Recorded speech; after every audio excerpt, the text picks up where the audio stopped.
और तू ही हमारा चेहरा के गोलोइंग लागेलू और करे नी तो के फालो हमार फॉलोइंग लागेलू।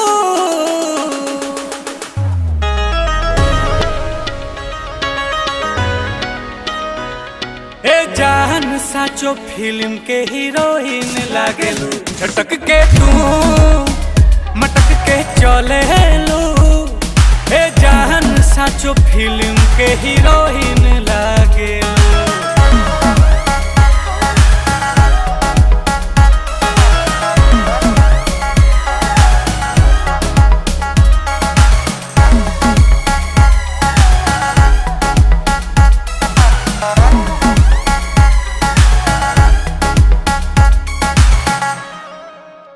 बोली तहार चीनी से भी लागेला मीठ हो, चिखले ही